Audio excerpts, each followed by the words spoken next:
को भी जोड़ लेते हैं। आरिफ, क्या खबर है आपके पास, क्या अपडेट है? 3:30 बज चुके हैं, तमाम सीटों पर चुनाव चल रहा है। जौहापुरा में भी कुछ ऐसी चीजें हुई, वोटर लिस्ट में नाम नहीं है, इस तरह की खबर भी सामने आई है। आरिफ आलम जी जिलानी, जिस तरीके से देखें, आज सुबह 7 बजे से गुजरात की तमाम 26 सीटों पर एक ही मरहले के तहत इलेक्शन होने वाला था। आज सुबह से ही इलेक्शन वोटों की जो वोट देने की शुरुआत हो चुकी थी सुबह 7 बजे से।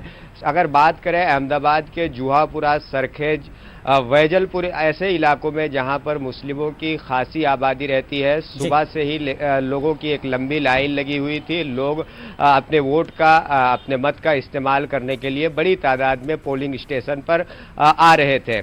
अगर बात करें कल शाम तक की, कल शाम तक जो वोटिंग लिस्ट होता है उसमें नाम होने के बावजूद भी वोटिंग स्लिप लोगों के घरों तक नहीं पहुंच पाई थी। इसको लेकर कांग्रेस ने election commission, Gujarat election commission को एक लेटर लिख के एक मांग की थी कि क्यों मुस्लिम इलाकों के साथ में भेदभाव का सलूक अख्तियार किया जा रहा है। अगर जूहापुरा की बात करें तो आज सुबह से अहमदाबाद के जूहापुरा इलाके में मौजूद फतेहवाड़ी, भाटा स्कूल, ऐसे कई जगहों पर देखने को मिला कि ईवीएम मशीन खराब हुई और लोगों को एक लंबे इंतजार के बाद ईवीएम को बदला गया। उसके बाद में वोट का इस्तेमाल करके लोग अपने घरों को जा रहे हैं। आरिफ, जहां पर ये देर हुई है ईवीएम का, आप जहां पर मसला बता रहे हैं, क्या वहां पर कुछ वक्त बढ़ाया जाएगा? कितनी देर हुई?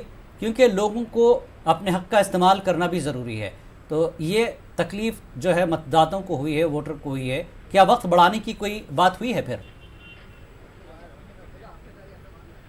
जी बिल्कुल, जिस तरीके से वक्त जो सुबह अगर 9 बजे की बात करें तो सुबह 9 बजे अहमदाबाद के फतेहवाड़ी इलाके में मौजूद एक स्कूल में ईवीएम बंद हुआ था। उसके बाद में उसी स्कूल में दोबारा ईवीएम बंद हुआ और दूसरे कई इलाकों में ईवीएम बंद होने की शिकायत मिली और इस पूरे मामले को लेकर कांग्रेस ने इलेक्शन कमीशन से शिकायत की है, लेकिन इलेक्शन कमीशन ने अभी तक इस तरीके का कोई फैसला या कोई आदेश नहीं जारी किया है कि वोट देने वाले लोगों को कुछ वक्त दिया जाएगा या नहीं दिया जाएगा। लेकिन इतना जरूर है कि ईवीएम खराब होने की वजह से लोगों को परेशानियों का सामना जरूर करना पड़ा।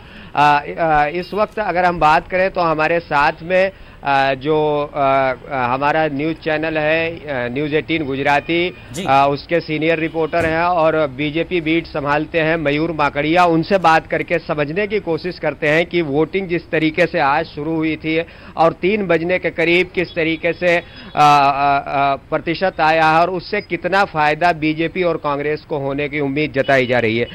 जी मयूर, बताइए, जो वोटिंग फीसद रहा है पिछले इलेक्शन के मुकाबले देखा जाए तो कहीं ना कहीं बढ़ता हुआ नजर आ रहा है, कैसी उम्मीद जताई जा रही है?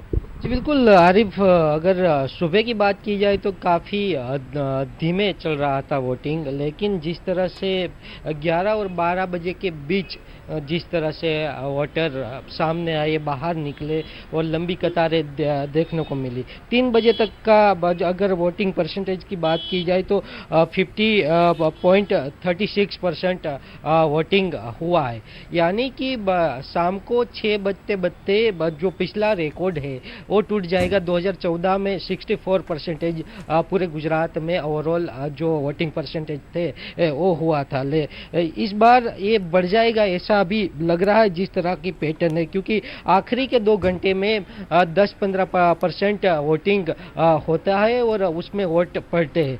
मयूर, एक बात ये है कि अगर वोटिंग परसेंटेज बढ़ते हैं तो किसके तरफ झुकाव ज़्यादा देखने को मिलेगा? क्योंकि देखा गया है अक्सर कि जब वोटों के परसेंटेज बढ़ते हैं तो कहीं ना कहीं जो सत्ता में पार्टी है उसके खिलाफ माना जाता है।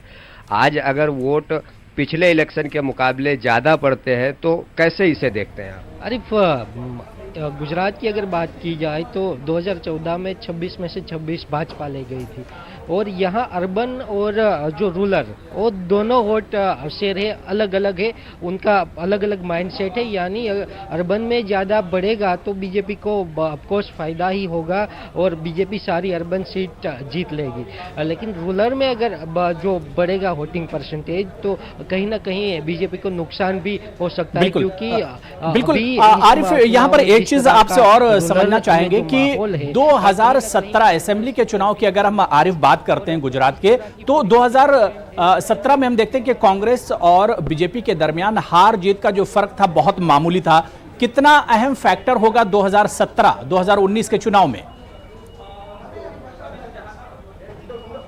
जी बिल्कुल, देखें जिस तरीके से अगर विधानसभा इलेक्शन की बात करें तो थोड़ा सा पीछे आपको लेके जाना चाहूँगा, क्योंकि अगर विधानसभा इलेक्शन की बात करें तो कहीं ना कहीं बीजेपी थोड़ा सा बैकफुट पर आई थी, और जो प्रधानमंत्री नरेंद्र मोदी, अमित शाह, इन लोगों का नारा था कि इस बार 150 के पार, लेकिन वो नारा पूरा नहीं हुआ और 99 के आंकड़े पर सिमटकर बीजेपी विधानसभा इलेक्शन में रह गई थी। और वहीं अगर कांग्रेस की बात करें तो कांग्रेस एक अच्छा खासा बढ़त बनाकर एक नई पारी के साथ में गुजरात में शुरुआत की थी। लेकिन अगर वोट शेयर के दोनों की बात करें तो कहीं ना कहीं बीजेपी के वोट शेयर में 10% गिरावट आया था और कांग्रेस के वोट शेयर में 10% का इजाफा हुआ था। ये विधानसभा की बात कर रहा हूँ हुरेरा। तो कहीं ना कहीं विधानसभा में जो फैक्टर रहा था वो फैक्टर इस बार यहाँ पर भी देखने को मिलेगा। और एक अहम बात ये बताना चाहूँगा कि जिस तरीके से राहुल गांधी हो, अमित शाह हो या प्रधानमंत्री नरेंद्र मोदी हो, कहा जाता है कि गुजरात के गाँवों में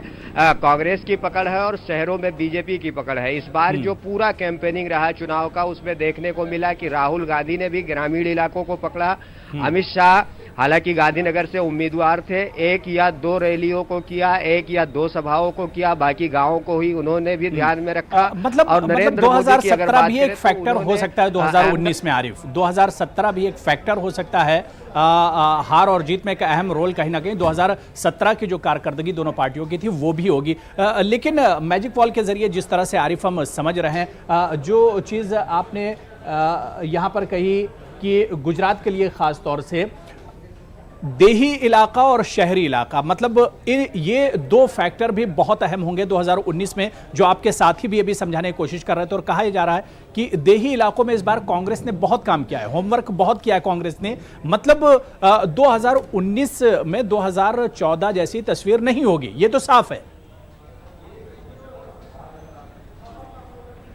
बिल्कुल हुरेरा, जिस तरीके से देखें ग्रामीण इलाकों में कांग्रेस एक लंबे वक्त से काम करते हुए आ रही है और उसके लिए बूथ लेवल मैनेजमेंट की भी शुरुआत की गई थी। कहीं ना कहीं बीजेपी जिस तरीके से गांवों में किसानों के साथ में एक पकड़ बनाने में नाकाम रही है और उसकी खास वजह यह रही है कि एक लंबे वक्त से यहाँ पर गुजरात में बीजेपी की हुकूमत रही है और कहीं ना कहीं जो यहाँ के ग्रामीण इलाके में रहने वाले हैं, किसान हैं, मजदूर हैं, उन लोगों को किसानों का सबसे अहम मसला ये रहा है सिंचाई का पानी नहीं मिलता है, उसके बाद में उन्हें सब्सिडी नहीं मिलती है। इस तरीके से कई मसलों से यहाँ के किसान दो चार होते रहते हैं और बार बार गुजरात हुकूमत से मांग करते रहते हैं कि सब्सिडी बढ़ाया जाए, सिंचाई के लिए पानी दिया जाए, लेकिन इन तमाम चीज़ों में नाकाम रही है। तो कहीं ना कहीं इस मुद्दे को लेकर ग्रामीण इलाकों में कांग्रेस गई और कांग्रेस इस तरीके से काम करते हुए काफ़ी लंबे वक्त से आ रही है। अगर यहाँ पर पंचायत की बात करें, यहाँ पर जो लोकल बॉडीज की बात करें तो वहाँ पर कांग्रेस की अच्छी मजबूत है। तो ये कहीं ना कहीं इस बार आरिफ कहीं ये तो नहीं कि इस बार जिस तरह से बहुत सख्त मूड में राहुल गांधी ने पूरे देश में कहा कि हम किसानों का कर्जा माफ कर देंगे और जो गरीब हैं उनको 72,000 रुपए सालाना मिलेंगे, यानी कुछ न कुछ जो जुमले हैं या जो कुछ वादे हैं वो काम कर गए हैं गुजरात में भी, खासकर अगर हम किसानों की बात करेंगे। बिल्कुल जाहिर सी बात है, क्योंकि जिस तरीके से राहुल गांधी ने जो 3 राज्य थे, राजस्थान, मध्य प्रदेश, इन तमाम जगहों पर सरकार बनने के बाद में फौरन ही सबसे पहला जो फैसला लिया गया किसानों का कर्ज माफ करना, तो ये एक अहम मुद्दा हो सकता है। लेकिन कहीं ना कहीं ये लोकसभा इलेक्शन है और लोकसभा इलेक्शन में भी उन्होंने बड़े बड़े वादे किए हैं, किसानों के लिए भी बड़े वादे किए हैं। तो जाहिर सी बात है कि एक वक्त से कांग्रेस के साथ में ही ग्रामीण इलाके के लोग रहे हैं और इस बार कहीं ना कहीं जो वादे किए गए हैं उससे ग्रामीण इलाकों के जो वोटर हैं उनका झुकाव कांग्रेस के तरफ कुछ ज़्यादा बढ़ गया है। लेकिन सवाल ये उठता है कि शाम को 6 बजे तक ग्रामीण इलाकों में कितने प्रतिशत वोट होते हैं, उसके बाद में यह कहा जा सकता है कि लोगों का झुकाव किस तरफ है। बिल्कुल बिल्कुल जिलानी, अगर इस मैजिक वॉल के जरिए हम समझने की कोशिश करें, जो बात आरिफ आलम हमें कह रहे थे कि देही इलाकों में इस बार कांग्रेस का असर देखा जा रहा है। हालांकि